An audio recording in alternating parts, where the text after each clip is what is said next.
함께 기도하십시다. 살아계신 하나님 아버지 은혜를 감사합니다. 우리의 생명의 구주가 되셔서 지난 한 주간도 위험으로부터 보호하시고 양식을 주시고 하늘의 소망까지 함께 베풀어 주셔서 감사합니다. 아버지 하나님, 흔들리는 때에 흔들리지 않는 것이 아니라 흔들려도 넘어지지 않는 것이 중요합니다. 아버지, 이런 은혜를 우리 성남제일교회 모든 성도들에게 허락하여 주시옵소서. 주는 그리스도시요 살아계신 하나님의 아들입니다라는 고백이 성경에 쓰여져 있는 고백만이 아니라 우리 삶을 주도하는 능력 있는 하나님의 말씀이 되게 하여 주시옵소서. 오늘 오랜만에 예배가 자유로워져서 성도들이 기쁜 마음으로 주의 성전들을 밟았사오니 주님, 우리의 발이 주의 성전 안에 있음과 같이 주의 영이 우리 마음에 임재하여 주시옵소서. 11조와 감사한금을 드리며 하나님을 영화롭게 하는 주의 백성들이 여기 있습니다. 주여, 저들의 믿음이 헛것이 아니라 하나님의 임재와 하나님의 복 주시는 축복의 통로이심을, 근원이심을 명백히 보여주는 증거가 되게 하여 주시옵소서. 하나님, 저들을 보니 하나님은 살아계시다. 저들을 복 주시는 것 보니 하나님은 축복의 핵심이시다, 근원이시다 말씀하게 하여 주시옵소서. 감사합니다. 예수님의 이름으로 축복하며 기도합니다. 아멘. 할렐루야. 여러분 반갑습니다. 너무 좋네요. 2층에도 많이 앉아 계시고요, 아래층에도 많이 계시고, 조금 가까이 너무 붙어 있어서 좀 염려가 되긴 한데, 다음 주에 오실 때는 조금씩 앞으로 좀 나오셔서 간격을 유지하시면서 예배 드렸으면 좋겠습니다. 왜냐하면 국가에서는 이제 국가 방역이 우리 개인 방역, 교회 방역으로 전환됐어요. 책임이 그렇다는 거예요. 그래서 우리가 좀 더 신경을 많이 쓰고 상대방을 배려하는 마음에서 아무 데나 가지 말고, 더러운 데 가지 말고 정결하게 우리 삶을, 평상 일상의 삶을 유지했으면 좋겠습니다. 오늘은 사도행전을 함께 나누려고 하는데요, 여러분들이 사도행전을 읽어보셔서 아시겠지만 사도행전은 큰 두 사람의 주인공이 등장합니다. 누구냐면 베드로와 바울이에요. 베드로와 바울. 1장부터 12장까지는 성령 강림 사건을 중심으로 해서 포커스가 베드로에게 맞춰져 있습니다. 그리고 13장부터 마지막 28장까지는 선교의 중심 인물인 바울을 추적하고 있습니다. 그런데 오늘 제가 말씀드리려고 하는 것은 이 중요한 두 인물을 이어주는 한 사람이 있어요. 이 둘을 잘 이어주는 한 사람이 있어요. 그게 누군가 하면 스데반입니다. 성령과 지혜가 충만해서 집사로 임명을 받았죠. 살기 등등한 유대인들을 향해서 설교를 했죠. 그러다가 돌에 맞아 죽습니다. 그런데 이 순교는 스데반 개인의 순교의 죽음에 멈추지 않아요. 이로 인하여 예루살렘 교회와 교회사 대전반에 엄청난 파장을 일으킵니다. 한 사람의 죽음이 이렇게 큰 파장을 일으킬지 몰랐어요. 자, 그렇다면 스데반의 죽음을 통해서 어떤 일이 이루어졌을까요? 제가 대충 정리해 보니까 많이 있지만 세 가지로 오늘 말씀을 드리고 싶어요. 첫째는 뭐냐면 흩어진 사건, 흔히 말하는 디아스포라는 말을 많이 쓰는데 흩어지는 사건이 일어납니다. 그러니까 스데반이 죽고 나니까 두려움이 찾아와서 많은 예루살렘의 성도들이 곳곳으로 뿔뿔이 흩어집니다. 아까 읽었던 말씀 중에 이런 부분이 있습니다. 유다와 사마리아 모든 땅으로 다 같이 흩어지니라. 이게 디아스포라예요. 흩어지는 사건이 나왔습니다. 두 번째로는 뭐냐면 사울이 변화됩니다. 돌로 스데반을 칠 때 증인으로 현장에 있었던 사람이 사울이거든요. 그랬던 사울이 다메섹 도상에서 아시는 바와 같이 극적인 회심을 경험하죠. 그리고 장차 소아시아를 누비고 종횡무진 다니엘 선교사로 준비가 됩니다. 사실 스데반을 죽일 때 종교적 처형이거든요. 그 처형을 집행하는 집행관처럼, 감독관처럼 그 자리를 지켰던 사람이 사울이에요. 그러니까 사울이 스데반을 죽였다고 해도 과언이 아닙니다. 그런데 스데반을 돌로 쳤던 그 사울이 나중에는 스데반처럼 돌에 맞아요. 더베와 루스드라 소아시아 지방에서. 그리고 스데반이 전했던 그 예수를 자기가 또 전해요. 그러니까 어떤 의미에서는 스데반은 죽었지만 그를 죽인 사울이 그 스데반의 후예 역할을 하고 있다고 볼 수 있습니다. 대반전이 일어나는 것이죠. 그리고 이 스데반을 통해서 교회사에 어떤 역할이 나타나냐면 평신도가 누구인지 등장하기 시작해요.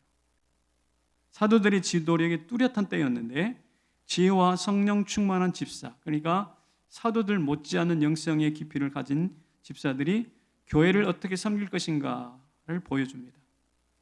디아스포라가 일어나는 촉발자였죠. 또 두 사도를 이어주는 가교 역할을 했죠. 그리고 자신은 죽었죠. 그러면서 이 모든 것을 하나로 묶어서 평신도가 하나님의 나라를 위해서 어떻게 쓰임받는지 대단히 중요한 역할 모델로 나서게 되는 것입니다.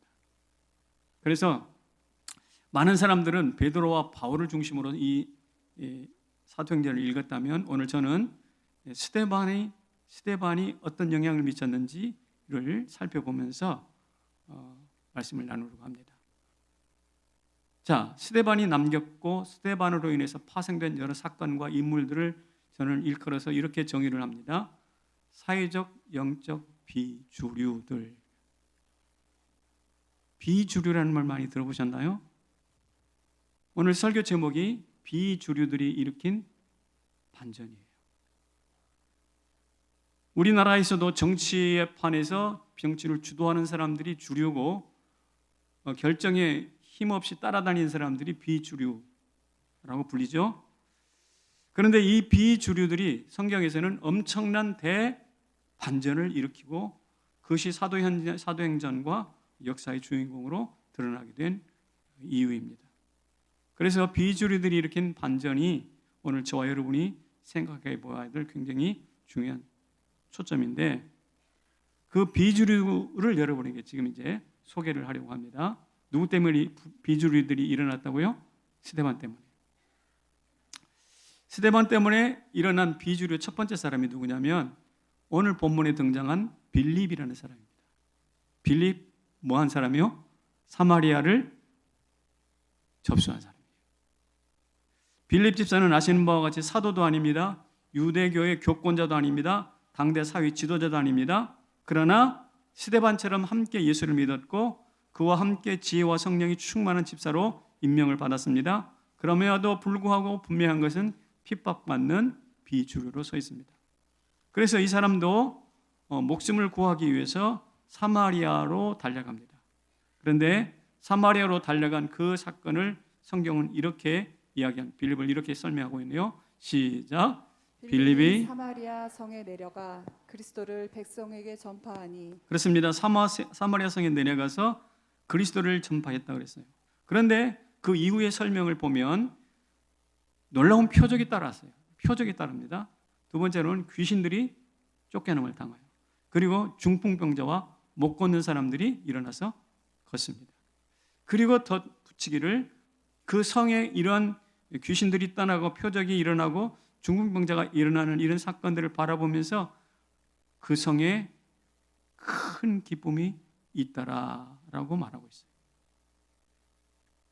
이게 누구 때문인가요? 빌립 때문이에요.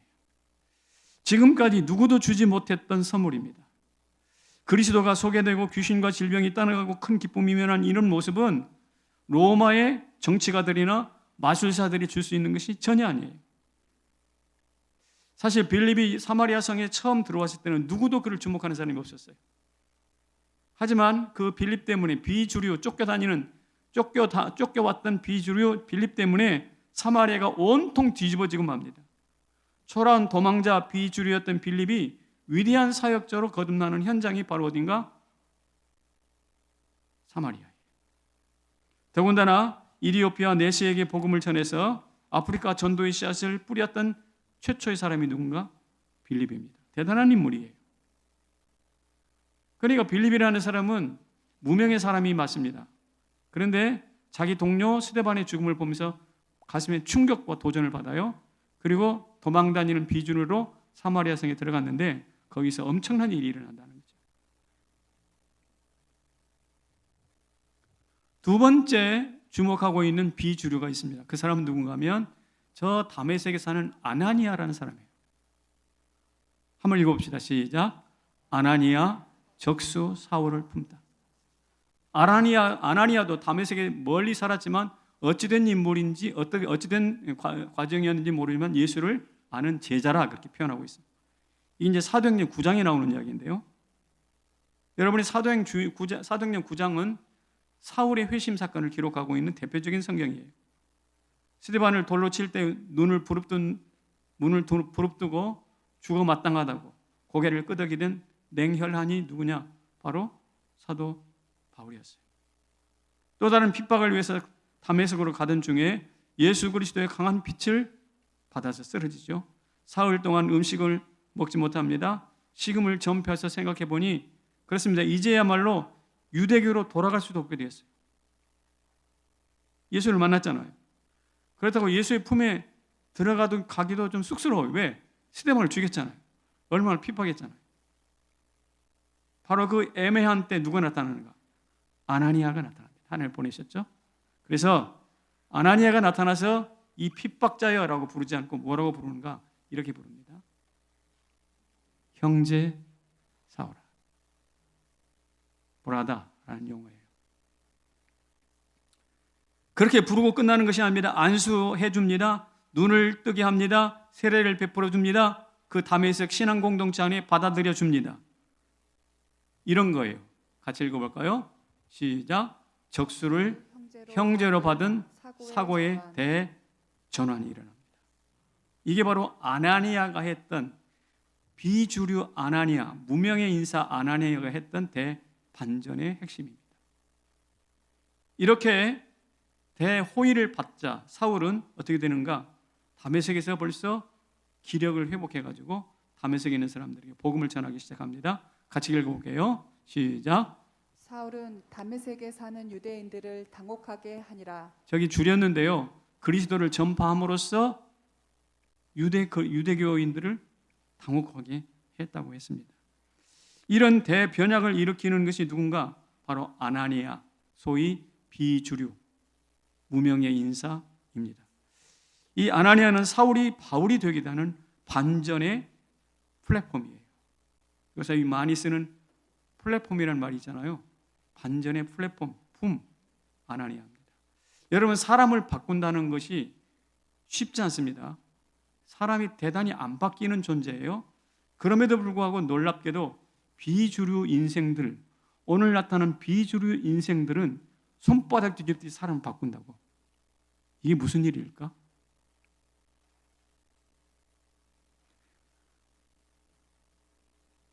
세 번째입니다. 세 번째 한번 읽어볼까요? 시작.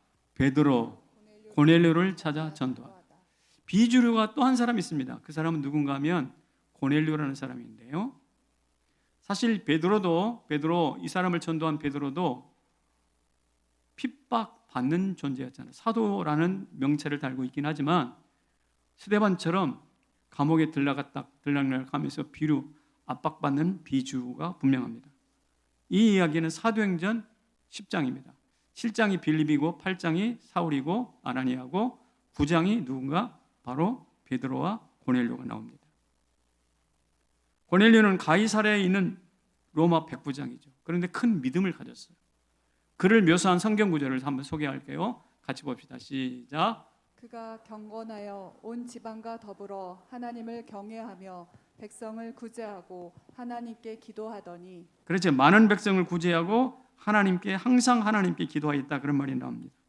하나님은 그에게 베드로를 보내서 말씀을 전했고 그가 설교할 때 성령이 임하고 세례가 베풀어집니다. 여러분, 고넬료는 이방인이잖아요. 로마인이에요. 그리고 그의 신분은 군인이었습니다. 이방인인데다가 군인으로서 이스라엘 백성들을 압박하는데 최전선에 서고 있는 일종의 미운 털 박인 놈이에요. 적 중에 적이에요. 그런데 그에게 세례를 베풀어요. 그리고 성도로 받아줍니다. 누가요? 베드로가. 이방인과 교제를 금했던 전통으로 볼 때 엄청난 파격이 아닐 수 없어요. 아까 빌립이 파격적이었다면, 아나니아가 파격적이었다면 오늘 이 베드로도 파격적인 선택을 합니다. 자기를 핍박하는 고넬료를 자기 친구로 받아요. 신앙의 동료로 받아요. 고넬료는 황제를 신으로 알았던 사람입니다. 그런데 이 가이사랴에 와가지고 황제가 신이 아니라 여호와 하나님의 신이 참신이라는 것을 알았습니다. 그런데 이제 다시 또 예수 그리스도를 믿는 성도로서 반전합니다. 그 야훼 여호와 하나님이 바로 육신을 입고 오신 예수로구나. 이야말로 고넬료는 반전의 반전을 거듭하는 인물이에요. 그리고 그의 진정한 반전을 어디에서 나타나는가? 그가 임무를 마치고 로마로 귀임했는데 귀임해서 분명히 이분은 로마의 굉장히 상류층이기 때문에 로마 황실과 교제를 했을 거예요. 그래서 로마 황실에 예수 믿는 사람들이 나타나게 됩니다. 추측하기는 아마도 이 고넬료가 던졌던 씨앗이 아닐까라고 추측하는 것이죠. 그러니까 제가 지금 여러분에게 말씀드린 이 이야기는 사도행전이 베드로와 바울 이야기가 아니라 어떻게 생각하면 이 비주류에 속한 사람들이 펼치는 대활약이라고 말할 수 있습니다. 빌립을 통해서 사마리아가 변하고 이디오피아 내시가 예수를 믿고 아프리카를 전도하는 씨앗이 되잖아요. 아나니아를 통해서 사울이 핍박자가 아니라 형제가 되었고 소아시아를 선교하는 선교 씨앗이 되었잖아요. 베드로를 통해서 고넬료가 예수를 믿고 로마를 책임질 선교의 씨앗이 됐잖아요. 그러니까 비주류 몇몇 사람을 통해서 아프리카, 소아시아, 로마의 복음이 전해지기 시작한 거예요. 그래서 제가 볼 때는 사도행전은 어쩌면 비주류의 행진이에요.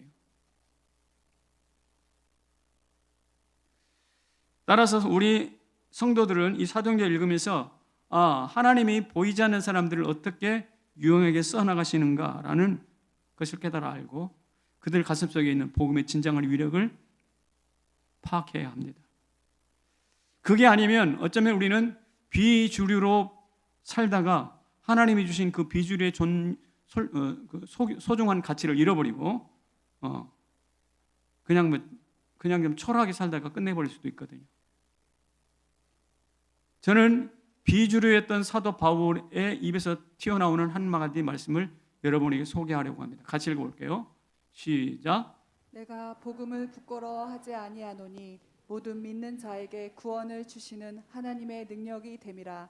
복음에는 하나님의 의가 나타나서 믿음으로 믿음에 이르게 하나니. 아멘입니다. 여러분, 이 비주류들을 이렇게 강력한 반전의 사람으로, 반전의 사역자로 세우게 된 이유는 복음이었어요. 근데 복음은 무엇이나 그 안에 하나님의 능력이 나타나고 하나님의 의가 있어요. 다시요. 복음 안에는 뭐가 있어요? 하나님의 능력과 하나님의 의. 능력과 의와 능력. 이것이 복음을 통해서 이것을 받아들이는 비주류를 통해서 역사는 뒤집어지는 거예요. 저는 오늘 이것을 위해서 여러분에게 설교하는 것이에요. 우리 비주류 맞습니다. 여러분과 저도 비주류예요. 그렇지만 우리 안에 복음 있잖아요. 그렇다면 복음의 정체가 무엇입니까? 하나님의 능력이에요. 하나님의 의예요. 믿습니까? 그 능력과 의가 작동되기만 시작한다면 우리를 통해서 이 사회도 뒤집어진다는 거예요. 반전이 된다는 거예요. 슬픔이 기쁨으로, 눈물이 춤으로, 한숨이 감격으로 바뀔 줄로 믿습니다. 그래서 한번 읽어볼까요? 비주류. 우리 인생의 전략, 삶의 전략이 필요하네. 다음 세 가지를 가슴에 좀 담고 살았으면 좋겠어요. 비주류 여러분, 다음 세 가지를 꼭 가슴에 담아봅시다. 첫째는 반전은 지금도 있다. 반전은 그때 그 시절에 사도행전이 쓰여질 그때 그 시절의 이야기로 끝나지 않습니다. 지금도 살아있는 현재 진행형이라는 사실을 꼭 기억하십시다. 지금도 빌립 같은 약자가 있습니다. 사울 같은 반대자들이 있습니다. 고넬료와 같은 국외자들이 있습니다. 아니, 그들이 우리인지도 모르겠습니다. 그러나 상황을 뒤집고 하나님의 능력과 의를 드러낼 수 있는 기회는 우리를 통해서 계속 이어질 것이라는 거예요. 반전은 지금도 계속되고 있어요. 그 예를 볼까요? 프랑스에서 핍박받았던 우리와 똑같은 개신교 신앙을 가지고 프랑스 남부에서 핍박받았던 위그노라는 사람들이 있습니다. 개신교인들이에요. 그런데 이 사람들이 낭투 칙령, 화해, 캐톨릭과 개신교의 화해를 선포하는 게 낭투 칙령이라고 하는데 우리 학교 다닐 때 배우실 거예요. 그런데 낭투 칙령을 거의 100년 만에 취소시켜버려요. 그리고 가혹하게 위구노들을 핍박하기 시작합니다. 이 핍박을 못 이겨서 역시 이 사람들도 그 당대의 비주류였단 말이죠. 이 사람들이 어디로 도망가는가? 마치 빌립이 사마리아로 갔던 것처럼 스위스로 갔어요. 스위스로 갔던 사람들은 그 사람들이 무엇을 만드는가? 스위스의 유명한 사람 시계 산업을 만들어요. 스위스의 시계 지금도 차고 다니는 사람 계실 거예요. 막 몇백만 원, 몇천만 원짜리 시계라고 알고 있는데 이 시계를 만든 사람들이 우리 신앙의 선배 비주류 바로 위그노들이에요. 독일로 도망갔던 위그노들도 있어요. 그런데 이 사람들이 가서 만들었던 것이 있어요. 회사를 세웠어요. 뭔지 아세요? 그 이름도 유명한 벤츠예요. 벤츠 회사를 누가 만들었는가? 위그노들 후손이 만들었어요. 여러분 바이엘 약품 아시죠? 유명한 바이엘 약품. 이것도 역시 위그노들이 세운 회사예요. 엄청난 일이죠? 프랑스에서 압박받고 비주류로 쫓겨다녔던 사람들이 대반전을 이루는 거예요. 영국으로 도망간 위그노들도 있습니다. 이 사람들이 어떤 일을 했는가? 영국에서 증기기관차를 만들어요. 스티븐슨 기억나십니까? 이분도 위그노들의 신앙을 이어받은 사람들이에요. 그리고 이 사람들이 산업혁명의 주역이 됩니다. 화란으로 갔던 사람들이 네덜란드로 갔던 위그노들이 있습니다. 이 사람들은 화란의 발전과 어떻게 해요? 해상 왕국의 기틀을 놓습니다. 기억하십시오. 초라하게 쫓겨갔지만 가는 곳마다 최고의 산업, 최고의 기술 국가를 만들었던 것이 바로 위그노였어요. 비주류였어요. 오늘 저와 여러분에게도 그런 기회가 주어질 줄로 믿습니다. 그리고 우리의 자녀들이 그렇게 살아낼 수 있기를 기도하시기를 바랍니다. 코리아 어떻습니까? 세계에서 가장 못 사는 나라였잖아요. 그러나 일제강점기와 전쟁을 극복하고 지금 선진국으로 진입한 유일한 나라가 됐어요. 왜 그럴까요? 그 배후에 반전의 인자, 반전의 유전자를 가지고 있는 기독교가 들어왔잖아요. 그리고 그 기독교가 성공의 기초, 반전의 기초를 제공한 거예요. 기억하십시오. 지금 복음의 반전은 지금도 계속됩니다. 누구를 통해서? 바로 여러분과 저를 통해서. 이제 반전을 일으켜야 될 순번이 찾아왔어요. 여러분과 저. 이제 우리 차례. 따라합시다. 이제 우리 차례다. 아멘으로 반응하시기 바랍니다. 그럴 때 여러분의 자녀와 우리 삶이 반전의 씨앗이 될 줄로 믿습니다. 반전은 지금도 있어요. 기억하시고. 두 번째는 뭐냐면 이것입니다. 뭐 하라고요? 지역을 품는 거예요. 빌립이 온 잊혀졌던 사마리아를 품었어요. 왜 빌립이 사마리아로 갔을까요? 그 많은 땅이 있는데. 아마 빌립은 분명히 이 생각을 했을 거예요. 내가 믿는 예수 그리스도께서 공생의 기간 동안에 성경에 기록된 것 같이 저 수가성에 갔다. 수가성은 어디냐? 사마리아 땅이거든요. 수가성에 가서 거기 목마른 한 여인에게 복음을 전하지 않았어요. 그 사건을 이 기억하고 있었을 거예요, 빌립이. 그래서 그가 많은 곳으로 도망갈 수 있었지만 그 땅을 찾아갔어요. 우리가 볼 때는 사마리아로 도망간 것 같지만 어쩌면 사마리아를 내 선교지로 품었는지도 몰라요. 공감이 되시나요? 바울은 소아시아를 종횡무진 누리면서 피땀을 바칩니다. 왜? 그 땅을 품었기 때문이에요. 자기 고향이 그 다소일 뿐만 아니라 그 지역을 마음으로 품었어요. 그리고 결국 로마에서 죽습니다. 왜 로마에 가서 죽는가? 그는 로마에 가서 복음 전하는 게 평생 소원이었잖아요. 로마 가기를 열망했어요. 로마를 품은 겁니다. 그래서 이렇게 말할 수 있어요. 품으면 갑니다. 가면 죽고 죽으면 쌓입니다가 아니라 절정이 쌓이고 쌓여서 절정을 이룹니다.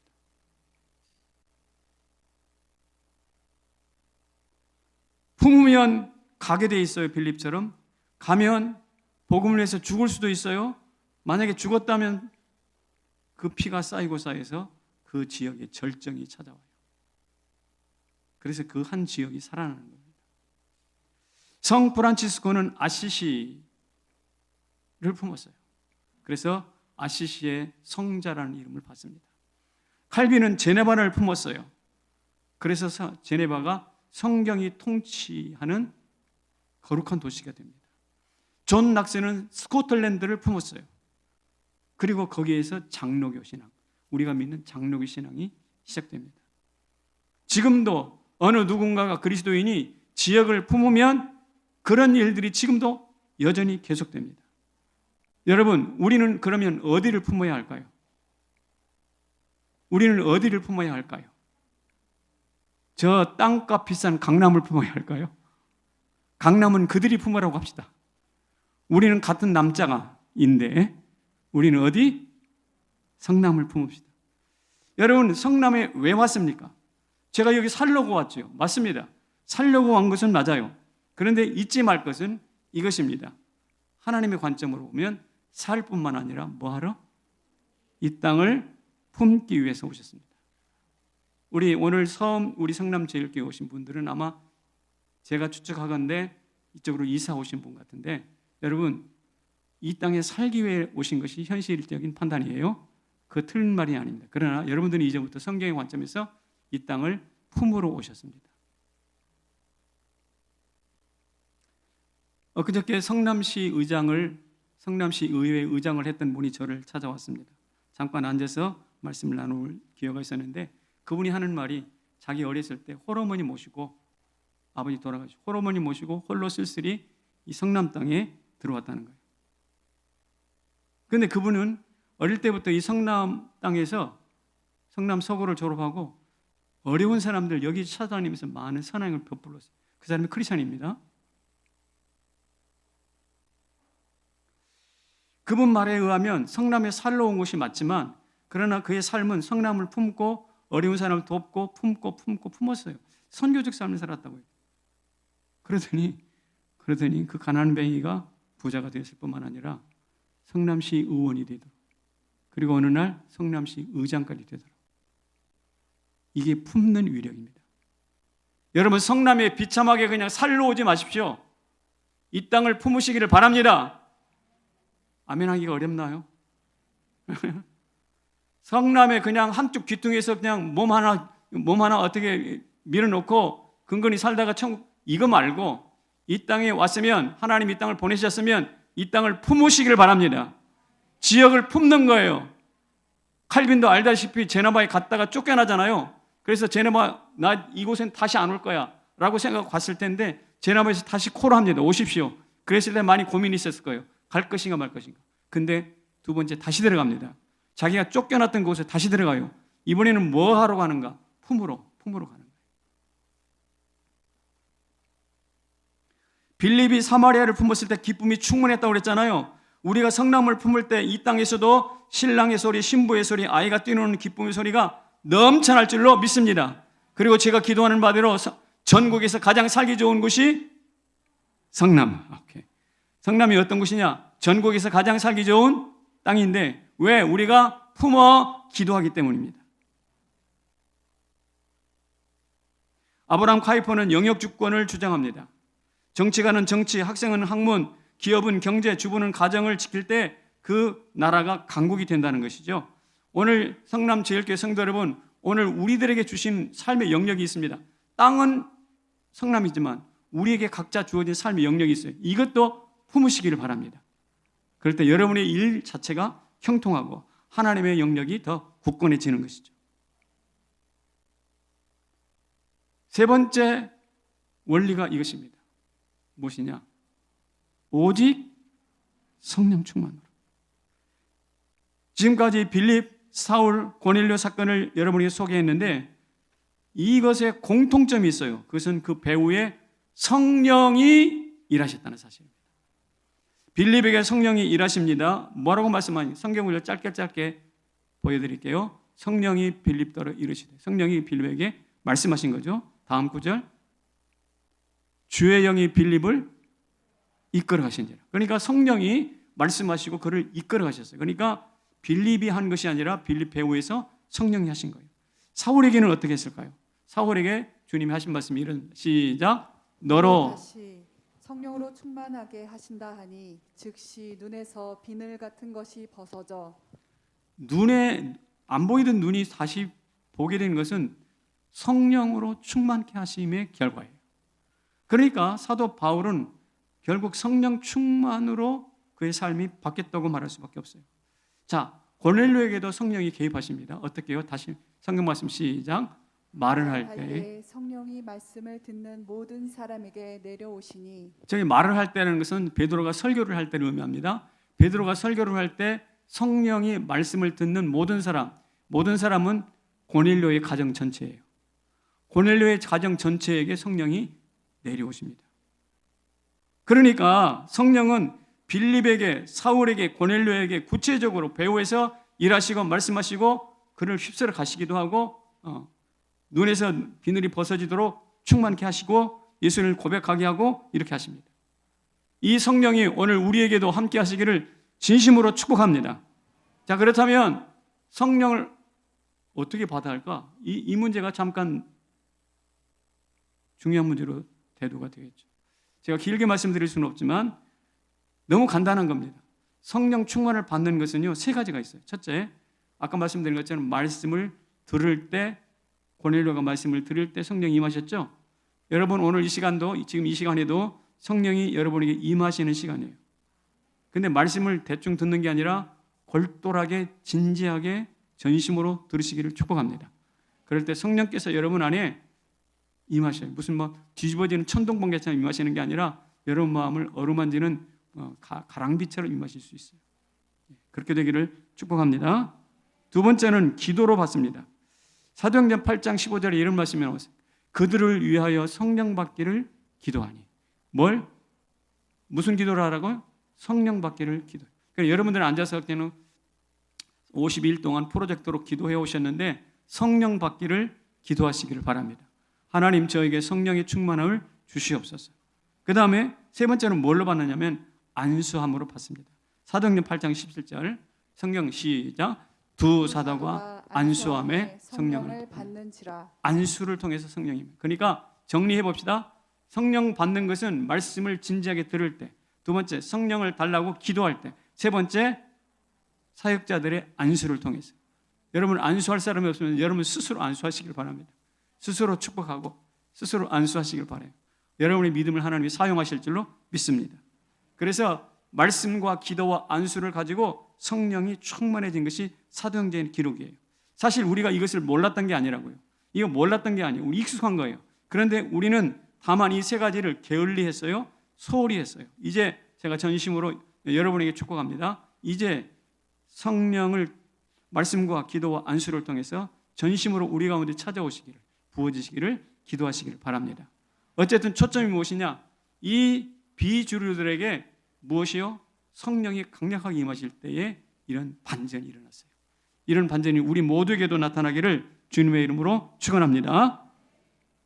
그런데 여기서 이쯤에서 우리가 아멘하고 끝날 일이 아닙니다. 굉장히 중요한 한 포인트가 하나 더 남았어요. 같이 읽어보겠습니다. 시작. 민들레에게도 영토가 있다. 영토가 있습니다. 무슨 말이냐? 성도는요, 이렇게 반전에 반전을 거듭 민초와 같고 더러운 비주류와 같은 다른 사람이 이목을 받지 못하는 그런 사람들이지만 하지만 그럼에도 불구하고 민들레에게 영토가 있듯이 성도에게도 저는 영토가 있다고 생각해요. 여러분, 민들레가 얼마나 생명력이 강한지 아십니까?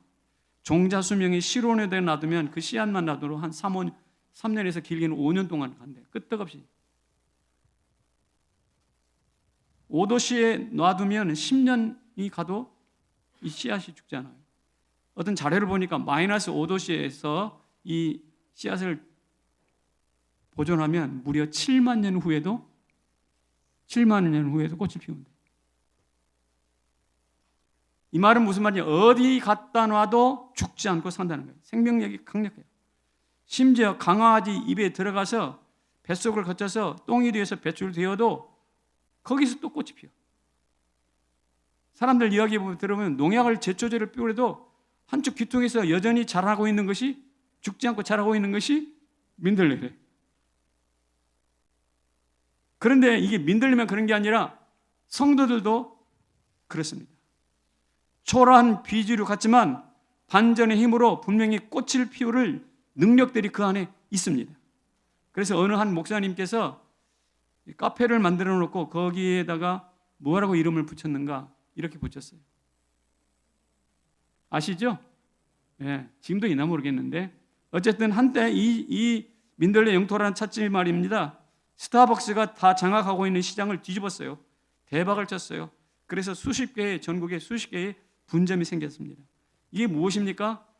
민들레와 같이 비주류예요. 그러나 강력한 생명력이 있잖아요. 이 사람들을 통해서 하나님이 독특한 영토를 구축하도록 반전의 능력을 주시는 거예요. 이게 어느 한 목사님의 이야기가 아니라, 빌립의 이야기가 아니라, 사울의 이야기가 아니라, 고넬료의 이야기가 아니라 여러분과 저의 이야기가 되기를 주의 이름으로 축원합니다. 우리는 집 땅이 없는 흙수저라고 합디다. 그래서 은행 가가지고 돈을 빌려가지고 영혼까지 끌어모아서 집과 땅을 사야만 할까요? 저는 그렇게 생각하지 않습니다. 그렇게 해서 주류로 진입을 해야 될까요? 저는 그렇게 생각하지 않는다고요. 오히려 비주류를 자처할 수 있어요. 집 없는 거 좋아요. 이거저거 없는 것 투성이, 그래도 좋아요. 어쨌든 그럼에도 불구하고 내 속에는 분명한 것이 5만 년, 7만 년이 지나도 꽃을 피울 수 있는 능력이 민들레에게 있었듯이 오늘 저와 여러분 속에 이 복음의 능력이 있다면 그 능력이 우리 안에도 있음을 믿습니다. 내 안에도 그런 생명력이 있다고요. 그래서 눈에 보이는 주류에 진입하는 것이 중요한 것이 아니라 하나님의 때에, 하나님의 계획은 어느 때에 꽃을 피우는 민들레처럼, 그리고 민들레만의 고유의 영토를 장악하는 것처럼 그런 자리로 나갈 수 있기를 주의 이름으로 축원합니다. 반전은 반드시 있습니다. 오직 성령의 충만을 받으십시오. 그리고 빌립처럼 우리가 선 땅, 그 땅을 품으십시오. 그럴 때 우리는 빌립처럼 반전의 주역이 될 줄로 믿습니다. 전국 장애인 기능대회가 지금 열리고 있다고 합니다. 54개 직종에서 약 900명의 장애인들이 이 대회에 참가하고 있습니다. 그런데 그중 한 분이 참여를 했는데 사진 하나 볼까요? 저 손이 장애를 가지고 있겠죠? 저 사진을 찍고 거기다가 기자가 이렇게 제목을 붙였더라고요. 뭐라고 그랬냐면 그대 손이 금손. 여러분, 한복을 만드는데 한복을 만드는 것만큼 섬세한 손길이 필요한 것이 없어요. 그런데 저 비틀어진 조막손으로 작품을 만들겠다고 도전을 하셨습니다. 열의를 불태우고 있어요. 저는 저 사진을 보는 것이 아니라 저 사진에서 비주류의 반전을 봅니다. 손이 장애네라고 지나가고 끝나는 여러분들은 굉장히 일천한 사람, 여러분들은 굉장히 피상적인 사람이라고. 그러나 저 그림에서 비주류의 반전이 나타나겠군 라고 생각할 수 있다면 여러분들은 통찰이 있어요. 정상엔 못지않는 명품을 만드는 반전을 저 그림을 보면서 저는 축복했어요. 하나님, 저 사람에게 복 주십시오. 청동 동상이 하나 있습니다. 저 동상. 저 사람이 누굴까요? 1638년 영국에서 온 청교도 목사 하버드라는 사람입니다. 첫 감을 잡으셨죠? 하버드. 저 사람은 몇 살에 죽었는가? 대서양을 건너가지고 영국에서 건너왔는데 30살에 죽어요. 40도 아니고 30에 죽습니다. 그런데 죽을 때 자기가 가지고 있는 장서와 유산을 모 대학에다가 기부해요. 그리고 죽어요. 그것을 기부받은 대학은 참 감사해서 그 대학 이름 자체를 바꿔요. 뭐라고? 하버드라고. 그리고 그를 기념하기 위해서 동상을 만듭니다. 하지만 하버드라는 그 목사는 사실 그 대학에 발을 디뎌본 적도 없어요. 그 대학을 다닌 적도 없어요. 하지만 지금 많은 사람들은 아까 보았던 그 동상 다시 한번 보여줄래요? 그 동상에 저 발끝이 어때요? 발끝이 노랗죠? 사람들이 와가지고 전부 다 저기를 만든대. 만지면서 기도한대. 그러면 자기 아들이 저 대학을 간다고. 누가 그랬습니다. 사람들이 저 다리, 발 뛰고, 앞꿈치죠, 앞꿈치.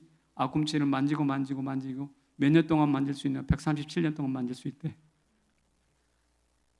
별것을 다 계산하고 있죠. 그러나 생각해 보십시오. 하버드에 가본 적도 없고 하버드를 다녀보지도 않는 한 30세의 요란한 사람. 저 청동 동상에 발끝을 만지면서 우리 자식도 이 학교에 들어가게 해주십시오라고 기도를 하고 있어요. 저는 이것이야말로 위대한 반전이라고 생각해요. 다시 말씀드려요. 하버드에 다녀본 적도 없고요.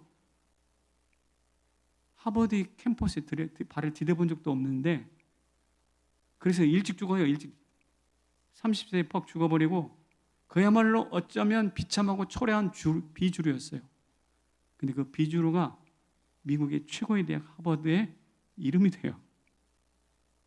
이것이야말로 엄청난 반전이 아니냐고요. 이것이야말로 우리가 놀랄 반전이 아니냐고요. 여러분, 이런 반전이 저 빌리베이거만 있습니까? 사도행전 안에만 갇혀 있습니까? 아까 말씀드렸던 위근호 말씀드렸잖아요. 역사 속에서 흐르고 미국에서 이제 누구라고? 이제 누구 차례라고? 이제 누구 차례라고? 우리 차례야. 아멘입니다. 이제 우리 차례예요. 여러분이 가정이 어렵습니까? 직장이 어렵습니까? 아무리 어려워도 거기서 튀어나오지 마십시오. 하나님이 거기에 보냈다고 믿는다면 그것을 품으세요. 품고 기도하세요. 성령 충만을 기도하세요. 예. 그리고 반전이 있음을 신뢰하세요. 그것을 품고 녹아든다면 어쩌면 여러분들을 통해서 분명히 삶의 변환이 나타날 줄로 믿습니다. 엊그저께 깨어진 그릇이라는 책을 읽었습니다. 이디오피아 의료 선교사 김태훈이라는 분이신데요. 그분 사진 한번 보여드릴까요? 저분이세요.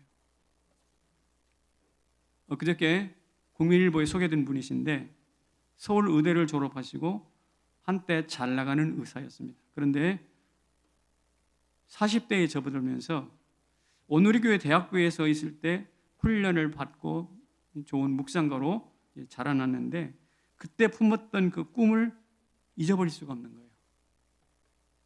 그래서 과감히 서울대학병원에다가 사표를 던져버리고 그가 찾아간 곳이 아프리카 이디오피아입니다. 이디오피아에 갔더니 묻는 거예요. 선생님, 왜 선생님은 그 좋은 대학, 한국에서 코리아의 최고 좋은 학교, 좋은 직장을 놔두고 여기까지 오셨습니까?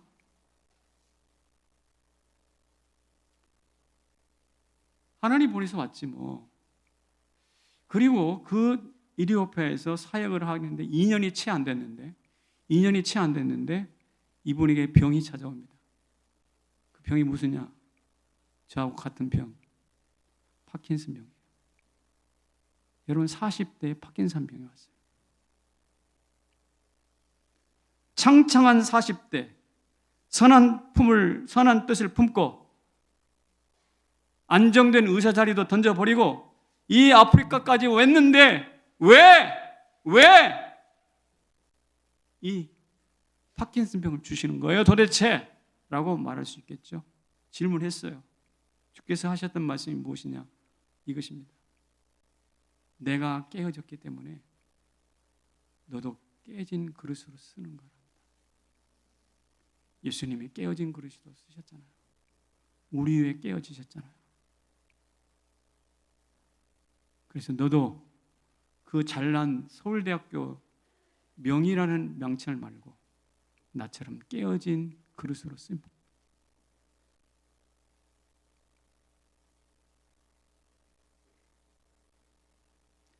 저는 이 사람 속에서 낮은 곳에서 높은 곳으로 올라가는 반전이 아니라 높은 곳에서 나락으로 떨어지는 반전을 봅니다.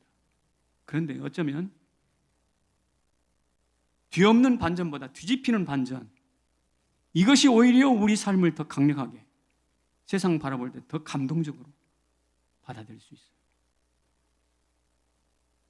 우리는 배웠던 못 배웠던, 가졌던 못 배웠던 우리도 깨진 그릇입니다. 그래서 물이 줄줄 새요. 그러나 기억하십시오. 하나님은 그 깨어져서 물이 줄줄 흐르는 우리 같은 비주류를 통해서 역사를 바꾸신다는 사실을 믿으시기 바랍니다. 여러분들이 잘 아는 동화가 있잖아요. 물동이가 깨어져가지고 물이 줄줄 새요. 어느 한 여인이 거기다 물을 받아가지고 집으로 돌아갑니다. 물이 뚜벅뚜벅 새는 거죠. 그런데 그 부인이 지나다니는 길가에 이름 모를 들꽃들이 많이 피어요. 왜 그럴까요? 흘러나는 물이, 툭툭 흘러나는 물, 깨어진 그릇으로 흘러나오는 그 물통에서 흐르는 물이 민들레를 키워내는 거예요. 깨진 그릇을 통해서 민들레 영토가 만들어졌어요. 민들레 영토는 그렇게 만들어지는 거예요. 사랑하는 성도 여러분, 우리가 낮은 자리에서 높은 자리로 올라가는 반전도 필요하지만 높은 자리에서 낮은 자리로 떨어지는 반전도 필요합니다. 그래서 깨어지는 것도 영광입니다. 그럴 때 하나님께서 우리를 어떻게 해요? 다시 민들레 영토의 주인공으로 세워주실 줄로 믿습니다. 축복합니다. 여기 계신 성도 여러분, 여러분들은 민들레 영토의 주인공들이십니다. 자리에서 일어나십시다.